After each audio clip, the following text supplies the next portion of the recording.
When you see this mask, who do you see? Maguire or Garfield?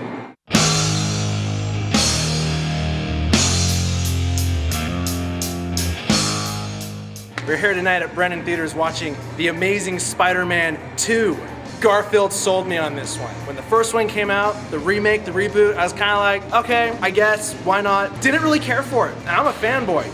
You can tell. It felt short. But then we get to this one. Oh my God, this one, when it starts, he is Spider-Man from the cartoons that we all remember. I mean, the wit, the banter, the one-liners, the wisecracks. You finally did something right as far as a superhero movie goes. However, there are some complaints. Before everyone freaks out, this is not a Spider-Man 3 mashup where you had all these villains in it. The way they do the villains, you know that game, like with the ball and the cup, you do this thing? That's what the villains did.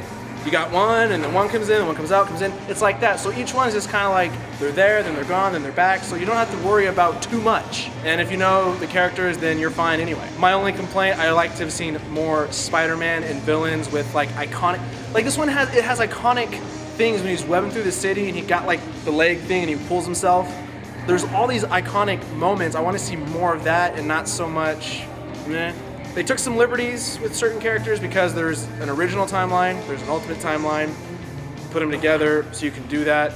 Some of the things they do make sense because you have the ultimate timeline. Remember when we first got the Green Goblin? It looked like this, kind of a joke.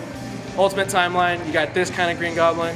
They meet somewhere in the middle. So you're like, oh, okay, I can buy into that. Same thing with the Rhino. Here's what he looks like original. Here's what he looks like ultimate. Somewhere in the middle. Same thing with Electro. This would look like in the comics. Thank God they didn't do that. That'd just be cheesy as hell. And then you've got your Jamie Foxx. If there's not a picture here, well, y'all know it looks like he's blue. And that's what the ultimate timeline was. He's blue. Other than that, the movie was fun. It's enjoyable.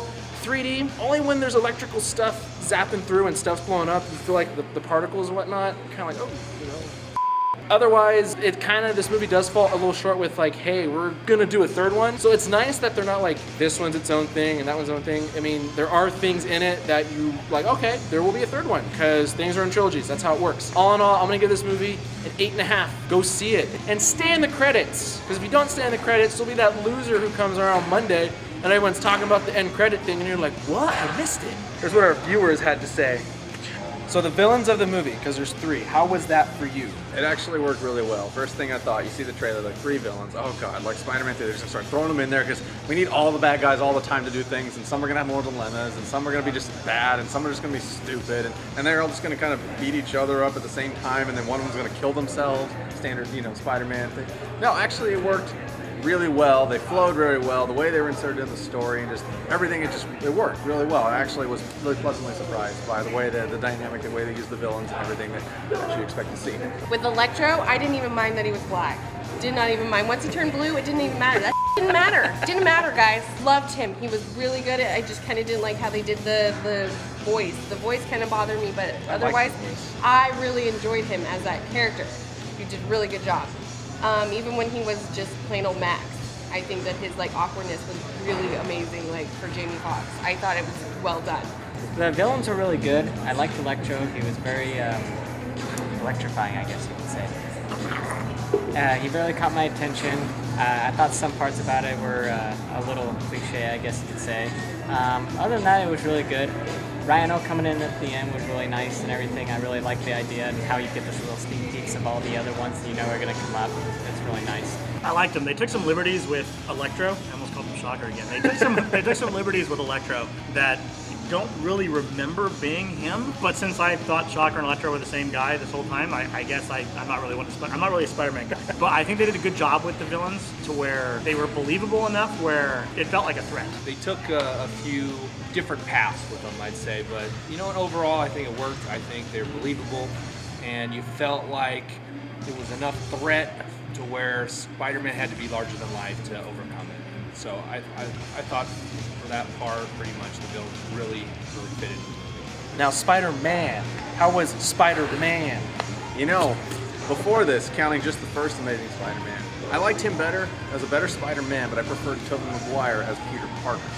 Up until this movie, I thought the way they just kind of, not only they didn't redo it, but they just kind of played more to the Peter Parker side of him. And I think I actually like him better now. He's now my favorite of the two, and still my favorite for Spider-Man because he's got the jokes, he's got the little comments, the little snarky remarks. It's hysterical. Love Andrew Garfield as Spider-Man. Love it. It's amazing. He's so much better than Tobey Maguire.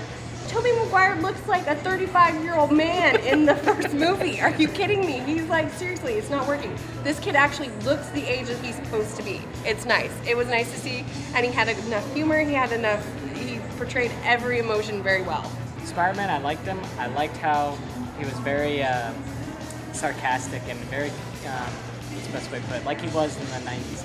You know, he was always joking around, messing around, you know, being Spider-Man, he always is. So I really liked it. I like how they portrayed him very well that way. I guess the question is Tobey Maguire or Garfield, the new guy. That's really the question, right? I mean more for this film. You compare the two immediately. Is he the Everybody Spider-Man or compares not? it, but And I like this guy better.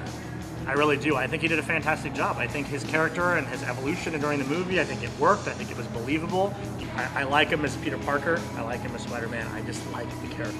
Spider-Man was awesome. I think that pretty much from the CGI to the Peter Parker to getting in character, the transition between the two, I think it works really well. I was one of those people that originally, you know, the Tobey Maguire, I thought, you know, nobody could replace him, and I'll tell you what, I really feel like I'm buying into this guy even more. and on a scale of 1 to 10, You know what? I'm gonna give it a 9. I loved it. I'm gonna see it again. In fact, I have someone I have to bring to see it again, or she can be mad at me. So 9 on Blu-ray. 9 on 10. I give it a 9. I get maybe a 9.5. I really enjoyed this movie. I give this bad boy a good 9. I very much like it. 3 for 3. I'll give it a solid 9. I think that it just works well. It had a good balance between action and story and setup, I think, because this movie's all about setup for the next movie. So I think that I was entertained and not too much slowdown. I give it a 9. I really liked it. I thought that, although I didn't agree with every choice they made, overall as a piece, I enjoyed it. I like what they're setting up. I liked it. Go see it. I'm curious to know, what is your favorite Spider-Man villain, and who do you want to see on the big screen that hasn't been there already, or who has been? Favorite villain, shoot that down there. If you haven't subscribed to the channel, please do so. Like this video, favorite it, share it, and as always, we're letting you know before you go at Brendan Theaters.